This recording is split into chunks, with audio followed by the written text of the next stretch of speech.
8-ാം അധ്യായത്തിലേക്ക് വരാം. അവൻ 7-ാമത്തെ മുദ്ര പൊട്ടിച്ചപ്പോൾ അരമണിക്കൂറോളം സ്വർഗത്തിൽ നിഷ്ഠതയുണ്ടായി. ദൈവസന്നിധിയിൽ നിന്നിരുന്ന 7 ദൂതന്മാരെ ഞാൻ കണ്ടു. അവർക്ക് 7 കാഹളങ്ങൾ നൽകപ്പെട്ടു. മറ്റൊരു ദൂതൻ സ്വർണം കൊണ്ടുള്ള ഒരു ധൂപകലശവുമായി ബലിപീഠത്തിനു മുൻപിൽ വന്നു നിന്നു. സിംഹാസനത്തിന് മുമ്പിലുള്ള ബലിപീഠത്തിന്മേൽ എല്ലാ വിശുദ്ധരുടെയും പ്രാർത്ഥനയോടൊപ്പം അർപ്പിക്കാനായി ധാരാളം പരിമളദ്രവ്യം അവന് നൽകപ്പെട്ടു. ദൂതന്റെ കയ്യിൽ നിന്ന് പരിമളദ്രവ്യങ്ങളുടെ ധൂപം വിശുദ്ധരുടെ പ്രാർത്ഥനകളോടൊപ്പം ദൈവസനത്തിലേക്ക് ഉയർന്നു. ആദ്യം സഭാപ്രസംഗം 5:1 വായിക്കാം. ദേവാലയത്തിലേക്ക് പോകുമ്പോൾ സൂക്ഷ്മതയുള്ളവനായിരിക്കുക. ശ്രദ്ധിച്ച് കേൾക്കാൻ അടുത്തു ചെല്ലുന്നതാണ് വിഡ്ഢിയുടെ ബലിയർപ്പണത്തെക്കാൾ ഉത്തമം. തങ്ങൾ തിന്മയാണ് പ്രവർത്തിക്കുന്നതെന്ന് ഭോഷന്മാർ അറിയുന്നില്ല. വിവേകശൂന്യമായി സംസാരിക്കരുത്. ദൈവസനത്തിൽ പ്രതിജ്ഞയെടുക്കാൻ തിടുക്കം കൂട്ടരുത്. ദൈവം സ്വർഗത്തിലാണ്, ഭൂമിയിലും. അതുകൊണ്ട് നിന്റെ വാക്കുകൾ ചുരുങ്ങിയിരിക്കട്ടെ. ദൈവസന്നിധിയിൽ റെവലേഷൻ ടൈമിലുള്ള ഒരു ഇന്റീരിയർ ഡിസ്പോസിഷനാണ്, അതായത് സൈലൻസ് ആണത്. അപ്പോൾ നമുക്ക് ഇവിടെ കാണാൻ സാധിക്കുന്നത് ജൂയിഷ് ടെമ്പിളിൻ്റെ ഒരു സ്റ്റൈലാണ്. ജൂയിഷ് ടെമ്പിളിൽ എല്ലാ നേരവും മ്യൂസിക്കൽ ഇൻസ്ട്രുമെൻറ്റ്സ് ഉണ്ട്. 2 സാക്രിഫൈസിൻ്റെ 2. അപ്പോൾ അത് ഫസ്റ്റ് പാർട്ടിൽ ഇങ്ങനെ കുറേ ഇൻസ്ട്രുമെൻറ്റ്സ് ആണുള്ളത്. പിന്നെ അടുത്ത ഒരു ഓഫറിങ് ഓഫ് ഇൻസെൻസ് ടൈം ഉണ്ട്. ഇൻസെൻസ് ഓഫർ ചെയ്യുന്ന സമയത്ത് സോളം സൈലൻസ് ആണ്. അപ്പോൾ ഇതാണ് ഈ പ്രൊഫൗണ്ട് സൈലൻസിൻ്റെ കാരണം. When the lamb open the 7th seal there was silence in heaven for about half an hour. ഇത് ഭയങ്കര ആൻറ്റി ക്ലൈമാക്സ് അല്ലേ? ഇതുവരെ എന്തെല്ലാം ഓരോ സീല് തുറക്കുമ്പോൾ യുദ്ധം, അല്ലാണ്ട് സീല് തുറക്കുമ്പോഴേക്കും യുദ്ധം, മഹാമാരി, ഭൂകമ്പം, നേരെ ആൻറ്റി ക്ലൈമാക്സ് ഏതാണ് വരുന്നത്? സൈലൻസ്. അൾത്താര ശുശ്രൂഷയുടെ ഒരു ഭാഗമാണ്. അവരുടെ അൾത്താരയിൽ എന്തുണ്ടായിരുന്നു? സാക്രിഫിഷ്യൽ ടേബിൾ ഉണ്ട്, ബ്രോൺസ് സാക്രിഫിഷ്യൽ ടേബിൾ ഉണ്ട്, ഇൻസെൻസ് ഓൾട്ടർ ഉണ്ട്, ഹോളി ഓഫ് ഹോളീസ് ഉണ്ട്. രാവിലെയും വൈകുന്നേരവും ലാമ്പിനെ ഒരു ഓഫർ ചെയ്യും. അത് കഴിഞ്ഞ് ഈ അങ്ങോട്ട് പോയി ഒരു ഇൻസെൻസ് ഓഫർ ചെയ്യുന്ന ഒരു സമയമുണ്ട്. ഇതിൽ നിന്നുള്ള ദൂരം, അത് ആ ഒരു ടൈം ഗ്യാപ്പിനെയാണ് ഈ ഹാഫ് ആൻ അവർ എന്ന് പറയുന്നത്. ഇതൊരു ജൂയിഷ് ബാക്ക്ഗ്രൗണ്ട് പറഞ്ഞത് മാത്രമേ കേട്ടോ. നമുക്ക് അതിൻ്റെ ഒരു അതന്നെ, അതൊക്കെ അതിനകത്ത് വരുന്നതാണ്. നമുക്ക് ആദ്യം ലേവ്യർ 16 13 14 വായിക്കാം. താൻ മരിക്കാതിരിക്കാൻ വേണ്ടി സാക്ഷ്യപേടകത്തിന്മേലുള്ള കൃപാസനത്തെ ധൂപപടലം കൊണ്ട് മറയ്ക്കുന്നതിന് കർത്താവിന്റെ സന്നിധിയിൽ വെച്ച് അവൻ കുന്തിരിക്കം തീയിലിടണം. അനന്തരം കാളക്കുട്ടിയുടെ കുറെ രക്തമെടുത്ത് കൈവിരൽ കൊണ്ട് കൃപാസനത്തിന്മേൽ മുൻഭാഗത്ത് തളിക്കണം. അതുപോലെ കൃപാസനത്തിന് മുൻപിലും 7 പ്രാവശ്യം തളിക്കണം. ഇതിനെടുക്കുന്ന ടൈമാണ് എത്ര? Half an hour. ലൂക്ക 1:10. ധൂപാർപ്പണ സമയത്ത് സമൂഹം മുഴുവൻ വെളിയിൽ പ്രാർത്ഥിച്ചുകൊണ്ടിരുന്നു. അപ്പോൾ കർത്താവിന്റെ ദൂതൻ ധൂപപീഠത്തിന്റെ വലതുവശത്ത് നിൽക്കുന്നതായി അവന് പ്രത്യക്ഷപ്പെട്ടു. ഹോളിനെസ്സും ജഡ്ജ്മെന്റും റെക്കഗ്നൈസ് ചെയ്യാൻ വേണ്ടിയിട്ട് ഒരു പാറ്റേൺ ഓഫ് സൈലൻസ് വചനങ്ങളിലുണ്ട്. സങ്കീർത്തനം 76 8 9 വായിക്കാം. ആകാശത്തു നിന്ന് അങ്ങ് വിധി പ്രസ്താവിച്ചു.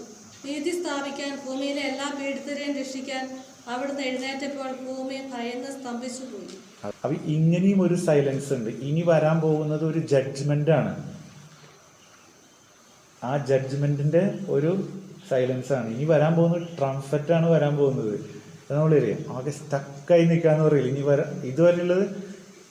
ഇതുവരെ വന്നേലും സ്ട്രോങ് ആയിട്ടുള്ളതാണ് വരാൻ പോകുന്നത്. അതായത് ഇതുവരെ ചാൻസസ് ആണ് കൊടുക്കുന്നത്, ഇനി ചാൻസസ് ഇല്ല. അതായത് ഇപ്പോൾ ഈ ട്രംഫറ്റിൽ വരുന്നത് 1/3 മുഴുവൻ വൈപ്പ് ഔട്ട് ചെയ്യാണ്. പാർഷ്യൽ ജഡ്ജ്മെന്റ് ആണ് ഇവിടെ വരുന്നത്. ബവൽസ് ഒഴിക്കുമ്പോൾ കംപ്ലീറ്റ് റാത്താണ്, അതായത് ദൈവ കോപം പൂർണ്ണമായിട്ട് ഇല്ലാതാക്കണം, ടോട്ടൽ വാനിഷിങ്. അത് എന്തെന്ന് ചോദിച്ചു കഴിഞ്ഞാൽ ഇവർക്ക് ചാൻസ് നേരത്തെ കൊടുത്തിട്ടുണ്ടായിരുന്നു, ഇപ്പോഴും ചാൻസ് ഉണ്ട്, പക്ഷെ അവര് സ്വീകരിക്കില്ല. അപ്പോൾ ജസ്റ്റിസ് ഡിമാൻഡ്സ് ഇറ്റ്. അതാണ് വരുന്നത്. ഹബക്കൂക്ക് 2:20. എന്നാൽ കർത്താവ് തന്റെ വിശുദ്ധ മന്ദിരത്തിലുണ്ട്, മുഴുവൻ അവിടുത്തെ മുൻപിൽ മൗനം ഭജിക്കട്ടെ. ഈ ഹോളിനെസ്സിന് മുമ്പിലുള്ള സൈലൻസ് ആണ്. ഈ ഹോളിനെസ് കണ്ടിട്ട് ഇങ്ങനെ നമ്മൾ ഇന്നലെ ഷെയർ ചെയ്തില്ലേ, കർത്താവിൻ്റെ പ്രകാശം കണ്ട് നിശബ്ദരായി പോവുകയും ആ നിശബ്ദതയിൽ അവിടുന്ന് ഒരു ദൗത്യവും നൽകുകയും ചെയ്യുന്നത്. ഭയങ്കര പവർഫുൾ ആയിട്ടുള്ള ഒരു സൈലൻസാണ്, ഇന്നർ സൈലൻസ് തരുന്നതാണ്. സെഫാനിയ 1:7. ദൈവമായ കർത്താവിന്റെ സന്നിധിയിൽ നിശബ്ദരായിരിക്കുവിൻ, എന്തെന്നാൽ കർത്താവിന്റെ ദിനം ആസന്നമായിരിക്കുന്നു. കർത്താവ് ഒരു ബലി ഒരുക്കിയിരിക്കുന്നു, തന്റെ അതിഥികളെ അവിടുന്ന് ശുദ്ധീകരിച്ചിരിക്കുന്നു. സക്രിയ 2:13. ഭക്തരെ, കർത്താവിന്റെ സന്നിധിയിൽ നിശബ്ദരായിരിക്കുവിൻ, അവിടുന്ന് തന്റെ വിശുദ്ധ വസതിയിൽ നിന്ന് എഴുന്നേറ്റിരിക്കുന്നു. ജഡ്ജ്മെന്റ് വരെയാണ്. അപ്പൊ അതിന്റെ ഒരു സ്വീകരിക്കുന്നതിന്റെ ഒരു ഭാവമാണ് അത്. ഇനി നമുക്ക് രണ്ടാമത്തെ വചനം വായിക്കാം. നമ്മളൊരു വേറൊരു ഫോർമാറ്റ് ഇനി ഒന്ന് മനസ്സിലാക്കാൻ പോവാണ്. 8:2. ദൈവസന്നിധിയിൽ നിന്നിരുന്ന 7 ദൂതന്മാരെ ഞാൻ കണ്ടു. അവർക്ക് 7 കാഹളങ്ങൾ നൽകപ്പെട്ടു. ഈ കവനന്റ് ട്രീറ്റിക്ക് ഒരു ഫോർമാറ്റ് ഉണ്ട്, ലീഗൽ ഫോർമാറ്റ് ഉണ്ട്. ആ ലീഗൽ ഫോർമാറ്റ് തന്നെയാണ് സ്പിരിച്വൽ, അതായത് ഈ ദൈവവചനത്തിനും ഉപയോഗിക്കുന്നത്. ഇത് നമ്മൾ റെവലേഷനെ വേറൊരു നമ്മൾ പല സെക്ഷൻ ആംഗിളിൽ കൂടെ കണ്ടില്ലേ. ഇനിയിപ്പോൾ ഒരു covenant treaty format in revelation, മൊത്തം പുസ്തകങ്ങളൊന്ന് വേറെ ഇതിൽ കൂടെ കാണുകയാണ്. ഒരു കവനന്റ് ഉണ്ടാവുന്ന 5 സെക്ഷൻസ് ഉണ്ട്. ഒരു കവനന്റ് ഉണ്ടാക്കുമ്പോൾ ഇപ്പോൾ നമ്മൾ ഈ ട്രസ്റ്റിൻ്റെ ഒക്കെ ഡീഡ് കാണുമ്പോൾ ഒരു ഫോർമാറ്റ് ഇല്ലേ, അതിനകത്ത് അതിനൊരു പ്രിയാമ്പിൾ ഉണ്ടാവും. രണ്ടാമത്തത് അതിനൊരു ഹിസ്റ്റോറിക്കൽ പ്രൊലോഗ് ഉണ്ടാവും. ഹിസ്റ്റോറിക്കൽ സിറ്റുവേഷൻസ് അവിടെ അവതരിപ്പിക്കും. പിന്നെ എത്തിക്കൽ സ്റ്റിപ്പുലേഷൻസ് ഉണ്ടാവും, എത്തിക്കലായിട്ടുള്ള കാര്യങ്ങളുണ്ടായിരിക്കും. പിന്നെ ഒരു സാങ്ഷൻസ് ഉണ്ടാവും ഇതിനകത്ത്, ഇന്ന കാര്യങ്ങൾ സാങ്ഷൻസ് ഉണ്ടാവും. അവസാനത്തത് സക്സഷൻ അറേഞ്ച്മെൻറ്റ്സ് ഉണ്ടാവും. ഇതാണ് ട്രീറ്റി എന്ന് പറയുമ്പോൾ ഈ 5 കാര്യങ്ങളുണ്ട്. ഇനി ഇത് നമുക്ക് നമ്മുടെ 22 അധ്യായങ്ങളെയും ഇത് വെച്ചൊന്ന് തിരിക്കാം. പ്രിയാമ്പിളിൽ ചാപ്റ്റർ 1 അവിടെ ഈശോയെ ഇൻട്രൊഡ്യൂസ് ചെയ്യാണ്. ഹിസ്റ്റോറിക്കൽ പ്രൊലോഗിൽ സഭകളെ ആയിരിക്കുന്നത്, അതിന് ഹിസ്റ്ററി ആണല്ലോ, അവരെ ഇൻട്രൊഡ്യൂസ് ചെയ്തു. 4 മുതൽ 7 വരെ എത്തിക്കൽ സ്റ്റിപ്പുലേഷൻസ്, 8 മുതൽ 14 വരെ സാങ്ഷൻസ്, പിന്നെ സക്സഷൻ അറേഞ്ച്മെൻറ്റിൽ 15 തൊട്ട് 22 വരെ. ഇനി ഇതിനകത്ത് എല്ലാം തന്നെ പൂർണ്ണതയുടെ സംഖ്യയാണുള്ളത്. ഈശോയ്ക്ക് 7 ടൈറ്റില്, 7 സഭ, 7 spirit, 7 lamp stand, 7 star, 7 Messenger, 7 lamp, 7 കൊമ്പ്, 7 കണ്ണ്, 7 മാലാക, 7 ട്രംഫറ്റ്, 7 തണ്ടർ, 7000 പേരെ കൊന്നു, 7 തലയുള്ള ഡ്രാഗൺ, 7 ക്രൗൺസ്. ഇനി നമുക്ക് ഇവിടെ ഏഞ്ചൽസിനെ കുറിച്ചാണ് പറഞ്ഞത്. എന്താണ് പറഞ്ഞത്? I saw the 7 angels. ഈ 7 angels of the presence, 7 arch ഏഞ്ചൽസിനെ കുറിച്ചാണുള്ളത്. അതർ ബൈബിൾ റൈറ്റിങ്സിലാണ് 4 പേരുടെ പേരുള്ളത്. ഇതിനകത്ത് ഉള്ളത് ഗബ്രിയേൽ, റാഫേൽ, മിഖായൽ, അത് ഊരിയേൽ, റഗുവേൽ, റമിയേൽ, സരിയേൽ എന്ന് പറയുന്നവരാണ് 7 പേരുള്ളത്. ഈ ട്രംഫറ്റ്സ് ഡേ ഓഫ് ദ ലോർഡിനെയാണ് സൂചിപ്പിക്കുന്നത്. സെഫാനിയ 1:14 തൊട്ട് 18 വരെ. കർത്താവിന്റെ മഹാദിനം അടുത്തിരിക്കുന്നു, അതിവേഗം അത് അടുത്തു വരുന്നു. കർത്താവിന്റെ ദിനത്തിന്റെ മുഴക്കം ഭയങ്കരമാണ്. ശക്തന്മാർ അപ്പോൾ ഉറക്കം നിലവിളിക്കും. ക്രോധത്തിന്റെ ദിനമാണത്, കഷ്ടതയുടെയും കഠിന ദുഃഖത്തിന്റെയും ദിനം, നാശത്തിന്റെയും ശൂന്യതയുടെയും ദിനം, അന്ധകാരത്തിന്റെയും നൈരാശ്യത്തിന്റെയും ദിനം, മേഘങ്ങളുടെയും കൂരിന്റെയും. ഇനി വരുന്ന 2, അതായത് ട്രംഫറ്റിലും അതേപോലെ ബവൽസിലും വരുന്ന ദൈവകോപത്തിന്റെ എക്സ്പ്രഷൻസിന് ആദ്യത്തെ 4 സെയിം ആണ്. ആദ്യം എർത്ത്, പിന്നെ സീ, പിന്നെ river and foundations of water, then sun. ഇതാണ് 2ന്റെയും പാറ്റേൺ. പിന്നെ 3 ഉള്ളത് മനുഷ്യനെ ബാധിക്കുന്നതാണ്. ഇതൊരു ക്രമമാണ് നമ്മൾ കാണുന്നത്. ഇനി നമുക്ക് 3-ാമത്തെ വചനം വായിക്കാം. മറ്റൊരു ദൂതൻ സ്വർണം കൊണ്ടുള്ള ഒരു ധൂപകലശവുമായി ബലിപീഠത്തിന് മുമ്പിൽ വന്നു നിന്നു. സിംഹാസനത്തിന്റെ മുമ്പിലുള്ള ബലിപീഠത്തിന്മേൽ എല്ലാ വിശുദ്ധരുടെയും പ്രാർത്ഥനയോടൊപ്പം അർപ്പിക്കുവാനായി ധാരാളം പരിമളദ്രവ്യം അവന് നൽകപ്പെട്ടു. നമ്മളൊരു ലേവ്യർ 23 പണ്ടൊന്ന് കണ്ടുപോകുന്നതായിട്ട് ഓർക്കുന്നുണ്ടോ? മൊത്തം പെരുന്നാളുകളെ കുറിച്ച് പറഞ്ഞത് ഓർക്കുന്നുണ്ടോ? അപ്പൊ നമ്മളൊരു സ്പ്രിങ് കഴിഞ്ഞു, പിന്നെ ഹാർവെസ്റ്റിനകത്ത് ആദ്യത്തത് ട്രംഫറ്റ്, ഓർക്കുന്നുണ്ടോ? ഫെസ്റ്റിവൽ ഓഫ് ട്രംഫറ്റ്, പിന്നെ ഡേ ഓഫ് അറ്റോൺമെന്റ്, പിന്നെ ടബർനാക്കിൾ. ഈ 3 എണ്ണമാണ് ഏത് സെക്കൻഡ് കമ്മിങ്ങിലുള്ളത്. ഈ പറഞ്ഞ വചനം ഏതിൽ ക്ലിക്ക് ആവണമെന്ന് വെച്ച് കഴിഞ്ഞാൽ ഡേ ഓഫ് അറ്റോൺമെന്റ് ആണ്. Another Angel with a golden sense came and stood at the alter. He was given A great quantity of incense. അപ്പോൾ ഇതെന്ന് വെച്ചാൽ ആരോണ് ആണ് ഈ ഇൻസ്ട്രക്ഷൻ ഉള്ളത്. എന്താണ് ആരോൺ ചെയ്യുന്നത്? On the day of atonement Aaron was instructed to take a censer full of burning coals of fire from the altar and put the incense on the fire, which would form a cloud which would cover the mercy seat where the Lord's presence was. The cloud served as a protective suppression. ഒരു സംരക്ഷണമാണ്, അല്ലെങ്കിൽ ഇവൻ മരിച്ചുപോകും. ലേവ്യർ 16:12-13. ദൈവപിതാവ് ഈശോ ഒക്കെ നമ്മൾ സംരക്ഷിക്കുന്നത് hidden ആകുന്നതിന്റെ കാരണം നമ്മൾ മരിക്കാതിരിക്കാൻ വേണ്ടിയിട്ടാണ്.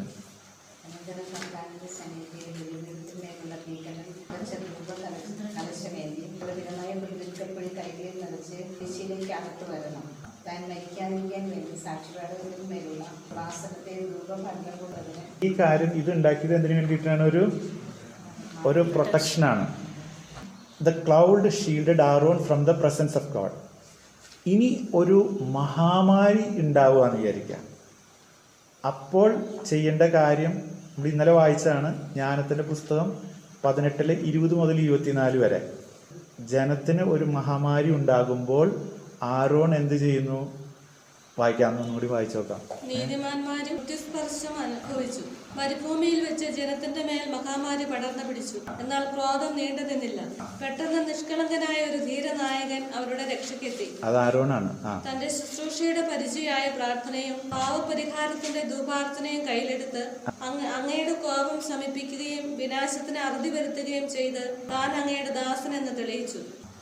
ഈ വിശുദ്ധരുടെ പ്രാർത്ഥന, പ്രയർ ഓഫ് ഓൾ സെയിൻസ് എന്ന് പറയുന്നില്ലേ, അതൊരു ഇന്റർസെസറി പ്രയറാണ് നടക്കുന്നത്. ഈ ഇന്റർസെസറി പ്രയർ എന്തിനാണ്? ഈ ജനം രക്ഷപ്പെടാൻ വേണ്ടിയിട്ടാണ്. അത് സംഖ്യയുടെ പുസ്തകം 16-46-48 വരെ നിന്നാണ് വരുന്നത്. മോശെ അഹ്റോനോട് പറഞ്ഞു, ബലിപീഠത്തിൽ നിന്ന് അഗ്നി എടുത്ത് ധൂപ കലശത്തിലിടുക. പരിമള ദ്രവ്യം ചേർത്ത് ഉടനെ സമൂഹത്തിന്റെ മധ്യത്തിലേക്ക് കൊണ്ടുപോയി അവർക്ക് വേണ്ടി പാപപരിഹാരം അനുഷ്ഠിക്കുക. കാരണം കർത്താവിന്റെ കോപം പൊട്ടിപ്പുറപ്പെട്ടിരിക്കുന്നു. മഹാമാരി ആരംഭിച്ചു കഴിഞ്ഞു. ഇനി ഈ incense will be offered to God worldwide. അത് മലാക്കി 1:11. സൂര്യോദയം മുതൽ അസ്തമയം വരെ എന്റെ നാമം ജനതകളുടെ ഇടയിൽ മഹത്വപൂർണ്ണമാണ്. എല്ലായിടത്തും എന്റെ നാമത്തിന് ധൂപവും ശുദ്ധമായ കാഴ്ചയും അർപ്പിക്കപ്പെടുന്നു. എന്തെന്നാൽ ജനതകളുടെ ഇടയിൽ എന്റെ നാമം ഉന്നതമാണ്. ഇനി നമുക്ക് ഇതൊക്കെ മനസ്സിലാക്കിയതിന്റെ വെളിച്ചം ഒന്നും കൂടി വായിക്കും. 8:3 വായിച്ചു. മറ്റൊരു ദൂതൻ സ്വർണ്ണം കൊണ്ടുള്ള ഒരു ധൂപകലശവുമായി ബലിപീഠത്തിന് മുമ്പിൽ വന്നു നിന്നു. സിംഹാസനത്തിന്റെ മുമ്പിലുള്ള ബലിപീഠത്തിന്മേൽ ശുദ്ധരുടെയും പ്രാർത്ഥനയോടൊപ്പം അർപ്പിക്കാനായി ധാരാളം പരിമള ദ്രവ്യം അവന് നൽകപ്പെട്ടു. ഇനി 4-ാമത്തെ വചനം വായിക്കും. ദൂതന്റെ കയ്യിൽ നിന്ന് പരിമളദ്രവ്യങ്ങളുടെ ധൂപം ശുദ്ധരുടെ പ്രാർത്ഥനയോടൊപ്പം ദൈവസന്നിധിയിലേക്ക് ഉയർന്നു. സങ്കീർത്തനം 141:2. ഇത് ദൈവത്തിന് ഇഷ്ടമുള്ളതാണ്. Aroma pleasing to God. കർത്താവേ, ഞാൻ അങ്ങയെ വിളിച്ചപേക്ഷിക്കുന്നു, വേഗം വരണമേ. ഞാൻ വിളിച്ചപേക്ഷിക്കുമ്പോൾ എന്റെ പ്രാർത്ഥനയ്ക്ക് ചെവി തരണമേ. എന്റെ പ്രാർത്ഥന അങ്ങയുടെ സന്നിധിയിലെ ധൂപാർച്ചനയായും ഞാൻ കൈകൾ ഉയർത്തുന്നത് സായാഹ്നത്തിലെ ബലിയായും സ്വീകരിക്കണമേ. 2 ദിനവൃത്താന്തം 30:27. പുരോഹിതന്മാരും ലേവ്യരും ജനത്തെ ആശീർവദിച്ചു. അവരുടെ പ്രാർത്ഥനയുടെ സ്വരം സ്വർഗത്തിൽ ദൈവസന്നിധിയിലെത്തി. ആക്ട്സ് 10:4. ഭയവികലനായി ഉറ്റുനോക്കിക്കൊണ്ട് അവൻ ചോദിച്ചു, പ്രഭോ, ഇതെന്താണ്? ദൂതൻ പറഞ്ഞു, നിന്റെ പ്രാർത്ഥനകളും ദാനധർമ്മവും ദൈവസന്നിധിയിൽ എന്നെ അനുസ്മരിപ്പിച്ചിരിക്കുന്നു. അപ്പൊ വിശുദ്ധര് ഈ നേരത്തെ നമ്മൾ പറഞ്ഞില്ലേ, അവര് ഒരു പ്രാർത്ഥിക്കുന്നു, പിന്നെ ഈ വലിയൊരു സംഖ്യ അവിടെ എത്തിയിട്ടുണ്ട്. അവര് വീണ്ടും കുറെ ആൾക്കാർ രക്ഷപ്പെടട്ടെ എന്ന് ഇന്റർസെഷൻ നടത്തുകയാണ്. ഇപ്പൊ നമ്മൾ ജീവിച്ചിരിക്കുന്നവരും ചെയ്യാണ്. അത് വലിയ കാരണം ഈ ഇസ്രായേലിലെ ആൾക്കാർ രക്ഷപ്പെടാണ്ട് ഇവരെല്ലാം ഈ കുടുംബത്തിലേക്ക് തിരിച്ചു വരാണ്ട് ഈ ഇന്റർസെഷൻ വളരെ നീഡഡ് ആണ്. അതായത് ആ ഇന്റർസെഷനാണ് ഇവിടെ കാണിക്കുന്നത്. ഇനി 5-ാമത്തെ വചനം വായിക്കണം. ഇനിയാണ് കാര്യങ്ങൾ, ഇന്റർസെഷന്റെ റിസൾട്ടാണ് ഇനി വരാൻ പോകുന്നത്, ജഡ്ജ്മെന്റ്. ധൂപകലശം എടുത്ത് എടുത്ത് ബലിപീഠത്തിലെ അഗ്നി കൊണ്ട് നിറച്ച് ഭൂമിയിലേക്ക് എറിഞ്ഞു. അപ്പോൾ ഇടിമുഴക്കങ്ങളും ഉച്ചഘോഷങ്ങളും മിന്നൽ പിണറുകളും ഭൂമി കുലുക്കുന്നുണ്ടായി. ജഡ്ജ്മെന്റ് ഉണ്ടാകുന്നത് ദൈവസന്നിധിയിൽ നിന്നാണ്. അതാണ് അവിടെ നിന്നുള്ള ഫയറാണ് വരുന്നത്. ഈ ബൈബിളിൽ fire speaks of judgment. Genesis 19:24, 2 King 1:10, 2 King 1:12, 2 King 1:14, Job 1:16, Psalm 11:6, Matthew 3:11-12, Luke 12:49. നമുക്ക് ആദ്യം ജനസിസ് 19:24 വായിക്കാം. ഈ കർത്താവ് ആകാശത്തിൽ നിന്ന് സൊദോമിലും ഗൊമോറയിലും അഗ്നിയും ഗന്ധവും വർഷിച്ചു. അത് ജഡ്ജ്മെന്റ് ആണല്ലോ. ജോബ് 1:16. അവൻ പറഞ്ഞു തീരുന്നതിന് മുൻപ് മറ്റൊരുവൻ വന്ന് പറഞ്ഞു, ദൈവത്തിന്റെ അഗ്നി ആകാശത്ത് നിന്നിറങ്ങി ആടുകളെയും ദാസരെയും പിടിച്ചു കളഞ്ഞു. 12:49 ജഡ്ജ്മെന്റ് ആണ്. എസെക്കിയേൽ 10:2 അവിടുന്ന് ചണവസ്ത്രധാരിയോട് ആജ്ഞാപിച്ചു, കെരൂബുകളുടെ കീഴിലുള്ള ചക്രങ്ങൾക്കിടയിലേക്ക് പോവുക. കെരൂബുകളുടെ ഇടയിൽ നിന്ന് നിന്റെ കൈ നിറയെ ജ്വലിക്കുന്ന കനലെടുത്ത് നഗരത്തിന് മീതെ വിതറുക. ഞാൻ നോക്കി നിൽക്കി അവൻ പോയി. വെളിപാട് 11:8. ഇത് മുഴുവൻ ജെറുസലത്തിന് സംഭവിച്ച കാര്യമാണല്ലോ. ജെറുസലം ഈശോയെ സ്വീകരിക്കാത്തതിന്റെ ജഡ്ജ്മെന്റ് ആണ്. ഇനി ഈശോയെ സ്വീകരിക്കാത്തവർക്ക് ഉണ്ടാകുന്ന ജഡ്ജ്മെന്റ് ഇത് തന്നെയാണ്. വിളിക്കുന്ന മഹാനഗരത്തിന്റെ തെരുവിൽ അവരുടെ മൃതദേഹവും കിടക്കും. അവിടെ വെച്ചാണ് അവരുടെ നാഥൻ ക്രൂശിക്കപ്പെട്ടത്. Altar fire originally came down from the heaven itself. ലേവ്യർ 9:24. കർത്താവിന്റെ സന്നിധിയിൽ നിന്ന് അഗ്നി പുറപ്പെട്ട് ബലിപീഠത്തിലിരുന്ന ദഹനബലിയും മേധസ്സും ദഹിപ്പിച്ചു. ആ അഗ്നി എവിടെ നിന്നാണ് ശരിക്കും വന്നിട്ടുള്ളത്? കർത്താവിന്റെ സന്നിധിയിൽ നിന്നാണ്. 2 ദിനവൃത്താന്തം 7:1. സോളമൻ പ്രാർത്ഥിച്ചു കഴിഞ്ഞപ്പോൾ സ്വർഗത്തിൽ നിന്ന് അഗ്നി ഇറങ്ങി ദഹനബലി വസ്തുവും മറ്റു വസ്തുക്കളും ദഹിപ്പിച്ചു. ഇനി 6-ാമത്തെ വചനം വായിക്കാം. പഴയ നിയമം പുതിയ നിയമം ട്രംഫറ്റ് ഒരു സിമ്പിൾ ഓഫ് ഗോഡ്സ് ഇൻ്റർവെൻഷനാണ്. പുറപ്പാട് 19:16, പുറപ്പാട് 19:19, ഏഷ്യ 27:13, സെഫാനിയ 1:16, സക്രിയ 9:14, മത്തായി 24:31, 1 കൊറിന്തോസ് 15:52-53, 1 തെസ്സലോനിയ 4. ഇസ്രായേലിൻ്റെ ജീവിതത്തിൽ 3 കാര്യങ്ങൾക്ക് വേണ്ടിയിട്ട് ട്രംഫറ്റ്. ഇത് ഇൻ്റർവെൻഷൻ നമ്മൾ കോമൺ ആയിട്ട് പറഞ്ഞു. ഇനി നമ്മളതിനൊന്ന് തിരിച്ച് കാണുകയാണ്. 1, to announce solemn feast. Psalm 81:3. അമാവാസിയിലും നമ്മുടെ ഉത്സവദിനമായ പൗർണമിയിലും കാഹളമുതുവിൻ. To herald the beginning of a king's reign. പുറപ്പാട് 19:16 വായിച്ചു. 3-ാം ദിവസം പ്രഭാതത്തിൽ ഇടിമുഴക്കവും മിന്നൽ പിണറുകളും ഉണ്ടായി. മലമുകളിൽ കനത്ത മേഘം പ്രത്യക്ഷപ്പെട്ടു. കാഹളധ്വനി അത്യുച്ചത്തിൽ മുഴങ്ങി. പാളയത്തിലുണ്ടായിരുന്ന ജനമെല്ലാം ഭയന്ന് വിറച്ചു. ദൈവത്തിന്റെ സാന്നിധ്യം. ഒരു ട്രബിൾ ഉണ്ടെന്നും ഒരു യുദ്ധം ഉണ്ടെന്നും അറിയിക്കാൻ വേണ്ടിയിട്ട് അതിന് കാഹളം ഊതിയിരുന്നു. സംഖ്യ 10:8-10 വരെ വായിക്കാം. അഹ്റോന്റെ പുത്രന്മാരാണ് കാഹളം മുടക്കേണ്ടത്. ഇത് നിങ്ങൾക്ക് തലമുറ തോറും എന്നേക്കുമുള്ള നിയമമായിരിക്കും. നിങ്ങളുടെ ദേശത്ത് നിങ്ങളെ ഞെരുക്കുന്ന ശത്രുവിനെതിരെ യുദ്ധത്തിന് പോകുമ്പോൾ നിങ്ങളുടെ ദൈവമായ കർത്താവ് നിങ്ങളെ ഓർക്കുന്നതിനും ശത്രുവിൽ നിന്ന് നിങ്ങൾ രക്ഷപ്പെടുന്നതിനും കാഹളങ്ങൾ ധ്വനി മുഴക്കണം. വേറെ 2 സിറ്റിയെ കുറിച്ചും ജെറുസലമിനെ കമ്പയർ ചെയ്യുമ്പോൾ നമ്മൾ ഇതുവരെ ആദ്യം പറഞ്ഞ ഏത് സിറ്റികളെ കുറിച്ചാണ്? സോദോം ഗൊമോറയെ കുറിച്ചാണ് പറഞ്ഞത്. ഇനി നമുക്ക് 11:8 ഈജിപ്റ്റായിട്ട് കമ്പയർ ചെയ്യുന്നുണ്ട്. വെളിപാട് 11:8. സോദോം എന്നും ഈജിപ്ത് എന്നും പ്രതീകാർത്ഥത്തിൽ വിളിക്കുന്ന മഹാനഗരത്തിന്റെ തെരുവിൽ അവരുടെ മൃതദേഹം കിടക്കും. അവിടെ വെച്ചാണ് അവരുടെ നാഥൻ ക്രൂശിക്കപ്പെട്ടത്. ഇതിനകത്തൊരു കണക്ഷൻ നമ്മൾ കൊണ്ടുപോകുന്ന എവിടേക്കാന്ന് അറിയട്ടെ? എക്സഡസിലെ പ്ലേഗ്സിലാണ്. നമ്മളൊരു 10 ദിവസത്തെ കാര്യം പറഞ്ഞ് ഓർക്കുന്നുണ്ടോ? അപ്പോൾ ഒരു 10 പ്ലേഗ് ഉണ്ടാവണ്ടേ? അതും ഈ ജെറുസലത്തിൻ്റെ ജഡ്ജ്മെന്റിലേക്ക് വരികയാണ്. അതുപോലെ തന്നെ ഈജിപ്തിനെ ഓർമ്മപ്പെടുത്തുന്നു. അതുപോലെ തന്നെ ജെറീക്കോയുടെ പതനത്തെയും ഓർമ്മപ്പെടുത്തുന്നു. അത് അവിടെ ഈജിപ്തിൻ്റെ കാര്യത്തിൽ വരുന്നു. അതുപോലെ തന്നെ ജെറീക്കോയുടെ കാര്യത്തിൽ നമുക്കറിയാം. ജെറീക്കോ ജോഷുവ 6:10 നമ്മൾ കാണുന്നതാണ്. വെളിപാട് 8 7-ാം വചനം വായിക്കാം. ഒന്നാമൻ ആ അപ്പോൾ രക്തം കലർന്ന തീയും കന്മഴയും ഉണ്ടായി. അത് ഭൂമിയിൽ പതിച്ചു. ഭൂമിയുടെ 1/3 വെന്തെരിഞ്ഞു. വൃക്ഷങ്ങളിൽ 1/3 കത്തിച്ചാമ്പലായി. പച്ചപ്പുല്ല് മുഴുവനും കത്തിയെരിഞ്ഞുപോയി. ജോയൽ 2:30. ആകാശത്തിലും ഭൂമിയിലും ഞാൻ അത്ഭുതകരമായ അടയാളങ്ങൾ കാണിക്കും, രക്തവും അഗ്നിയും ധൂപമടലവും. ഏഷ്യ 63:3-6 വരെ. മുന്തിരിച്ചക്ക് ഞാൻ ഒറ്റയ്ക്ക് ചവിട്ടി. ജനതകളിൽ ആരും എന്നോടൊപ്പം ഉണ്ടായിരുന്നില്ല. എന്റെ കോപത്തിൽ ഞാൻ അവരെ ചവിട്ടി, ക്രോധത്തിൽ ഞാൻ അവരെ മെതിച്ചു. അവരുടെ ജീവരക്തം എന്റെ മേലങ്കിയിൽ തെറിച്ചു, എന്റെ വസ്ത്രങ്ങളിൽ കറ പുരണ്ടു. പ്രതികാരത്തിന്റെ ദിനം ഞാൻ മനസ്സിൽ കരുതിയിരുന്നു. ഞാൻ നൽകുന്ന മോചനത്തിന്റെ വത്സരം ആസന്നമായി. അപ്പൊ അങ്ങനെ മുഴുവൻ നശിപ്പിച്ച് 7 ട്രംഫറ്റ്സും പ്ലേഗ്സും തമ്മിലുള്ള ഒരു ചെറിയ കമ്പാരിസൺ നോക്കാം നമുക്ക്. വെളിപാട് 8:7 ലാൻഡിലാണ് കാര്യങ്ങൾ നടക്കുന്നത്. ഓർക്കുന്നുണ്ടല്ലോ, എപ്പോഴും ആദ്യം ഉണ്ടാകുന്നത് ഭൂമി, വൃക്ഷം, പുല്ല് മുഴുവൻ കത്താണ്. ഇതാണ് വെളിപാട് 8:7 നമ്മൾ കാണുന്നത്. 6th പ്ലേഗ് വായിക്കാം. പുറപ്പാട് 9:8-12 വരെ. കർത്താവ് മോശയോട് അഹറോനോട് അരുളി ചെയ്തു, ചൂളയിൽ നിന്ന് കൈനിറയെ ചാരം വാരുക. ഫറവോ കാൺകെ മോശ അത് ആകാശത്തിലേക്ക് വിതരട്ടെ. ഈജിപ്ത് രാജ്യം മുഴുവൻ ധൂളിയായി വ്യാപിക്കും. രാജ്യമാസകലമുള്ള മനുഷ്യരുടെയും മൃഗങ്ങളുടെയും ദേഹത്ത് പൊട്ടിയൊലിക്കുന്ന വ്രണങ്ങൾ ഉണ്ടാകും. റെവലേഷൻ 8:8-9 വരെ. രണ്ടാമത്തെ ദൂതൻ കാഹളം മുഴക്കി. തീപിടിച്ച വലിയ മല പോലെ എന്തോ ഒന്ന് കടലിലേക്ക് എറിയപ്പെട്ടു. അപ്പോൾ കടലിന്റെ 1/3 രക്തമായി. കടലിലെ ജീവജാലങ്ങളിൽ 1/3 ചത്തുപോയി. 1/3 കപ്പലുകളും നശിപ്പിക്കപ്പെട്ടു. ഇനി പുറപ്പാടിന്റെ 7:17-21 വരെ.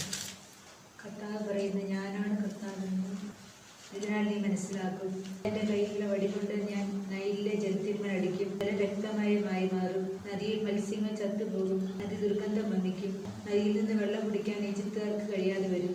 കർത്താവ് മോശയോട് ആജ്ഞാപിച്ചു, അവരോട് നീ പറയുക, ഈ വടി കയ്യിലെടുത്താൽ നിന്റെ കൈ ഈജിപ്തിലെ മേൽ, അവിടുത്തെ നദികളുടെയും അരുവികളുടെയും കണ്ടേയും കുളങ്ങളുടെയും മേൽ നീട്ടുക. ജലരക്തമായി മാറും. വെളിപാട് 8:10-11. മൂന്നാമത്തെ ദൂതൻ കാഹളം മുഴക്കി. അപ്പോൾ പന്തം പോലെ കത്തുന്ന ഒരു വലിയ നക്ഷത്രം ആകാശത്ത് നിന്ന് അടർന്ന് നദികളുടെ 1/3 നീരുറവുകളിന്മേലും പതിച്ചു. അപ്പോഴും അത് ബ്ലഡായി. അവിടെ ഇപ്പുറത്ത് നമ്മൾ ബ്ലഡായിട്ടാണ് കാണുന്നത്. ഇനി കോസ്മിക് ഈവൻസ്. റെവലേഷൻ 8:12. നാലാമത്തെ ദൂതൻ കാഹളം മുഴക്കി. അപ്പോൾ സൂര്യന്റെ 1/3 ചന്ദ്രത്തിന്റെ 1/3 നക്ഷത്രങ്ങളുടെ 1/3 തകർക്കപ്പെട്ടു. തന്മൂലം അവയുടെ 1/3 ഇരുണ്ടുപോയി. 9ാമത്തെ മഹാമാരി, ഡാർക്ക്നെസ്. പുറപ്പാട് 10:21-23. കർത്താവ് മോശയോട് പറഞ്ഞു, നിന്റെ കൈ ആകാശത്തേക്ക് നീട്ടുക. ഈജിപ്തിൽ ഇരുട്ടുണ്ടാവട്ടെ, തൊട്ടറിയാവുന്ന ഇരുട്ട്. വെളിപാട് 9:13-21 വരെ. ആറാമത്തെ ദൂതൻ കാഹളം മുഴക്കി. അപ്പോൾ ദൈവസന്നിധിയിലുള്ള സുഗന്ധ ബലിപീഠത്തിന്റെ 4 വളർക്കോണുകളിൽ നിന്ന് ഒരു സ്വരം ഞാൻ കേട്ടു. അത് കാഹളം പിടിച്ചിരുന്ന 6ാമത്തെ ദൂതനോട് പറഞ്ഞു, യൂഫ്രട്ടീസ് വൻനദിയുടെ കരയിൽ ബന്ധിതരായി കഴിയുന്ന 4 ദൂതന്മാരെ വിടുക. ആ 4 ദൂതന്മാരും വിമോചിതരായി. അവർ മനുഷ്യരിൽ 1/3 കൊന്നൊടുക്കാൻ നിശ്ചയിക്കപ്പെട്ടിരുന്ന മണിക്കൂറിനും ദിവസത്തിനും. അപ്പൊ ഇവര് മനുഷ്യരെയാണ് ടോർമെന്റ് ചെയ്യുന്നത്. ഇനി പ്ലേഗിലേക്ക് പോവാം. 8ാമത്തെ പ്ലേഗ്. പുറപ്പാട് 10:4 മുതൽ.